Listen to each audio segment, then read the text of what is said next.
Of course, you're going to always meet certain folks who can just charge head first into anything. And it's like, okay, bet, say less. I'm just going to work harder, do this, or lift more weights, or have more discipline. And it's like, dang, you just don't have a problem at all doing things the hard way. I'm trying to finesse the system. You just getting it the hard way and keeping up with me. I mean, you're making an honest living. We're out here stealing every day, all day. You are honestly doing, it's commendable. It's commendable. Everybody, recognizes that person who might have that, I like to call it the king complex. The king always was, you know what I mean? He could get it that way. He probably was warrior king, fought on the battlefield, got it the hard way. I'm talking about ancient times, even in modern times too. It's sort of harder to pick out these guys. But not really. Nonetheless, you always had the Joker sitting on the side of the king, not the gesture. Not the court gesture who makes jokes, everybody laugh at, and then when the king just takes his anger out on it.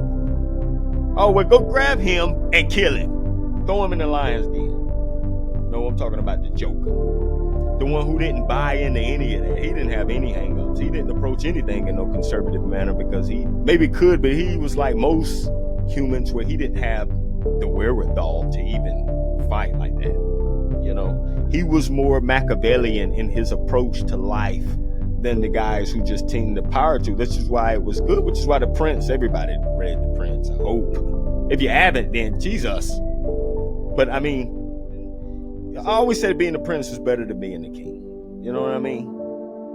And not the prince that was going to be king. The prince that knew he wasn't going to be king. That's why I never understood Harry. It's like, dude, you got the best position anyone could want to be in. I know I'm not going to be king, but yet I get to do whatever I want to do. And there's nothing you could do about it. On top of that, I don't even have to be buttoned up about it. I'm not going to be buttoned up about it. I'm going to do what I want to do. Oh yeah, my brother, he's going to be king. So you're never going to have to do anything that you don't want to do. I'm living with no hang-ups. But I hang out in the street. I don't have to be buttoned up. I hang out with criminals, and that's fine. They don't care. No one's going to say a thing to me because I'm the prince. You know what I mean? The Joker, the Hotep, that would have been more fun than being the king.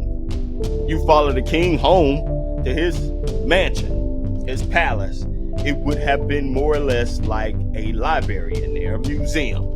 It's huge, it's beautiful, but you can hear yourself echo in here. The people who on the other end of the spectrum are often stopping by. The priests want to stop by. The military men want to stop by. All these guys tend to be buttoned up. The king don't like to be riding buttoned up all the time. His queen is buttoned. She got an image to. That's just how it is. But people always wonder, why he keep Hotep? Why he keep? And if you was to come over at night, Hotep house, his mansion, you'll walk in and you will see the king, the priest, gambling. You know what I mean, though? Gambling, having a smoke, having a drink. Because he knew he could go to him, the guy with no hang-ups, and let his hair down. The priest knew he could go there to him and let his hair down. All right, we're going to go here and not have to be who we actually are. We're going to get to be who the universe actually has molded us to be. The gambler, the real guy, the one that likes to take risks. That inner carnal man that really needs to give expression no matter how hard we try to button up and keep it all together. Deep inside, you don't care about any of this or anyone. I'm here for a good time, not a long time. That sort of respect and regard to time gives you the freedom not to buy into the seriousness of it all, if you follow me. To wrap it all the way back up to something crude going to something beautiful. You know what I mean?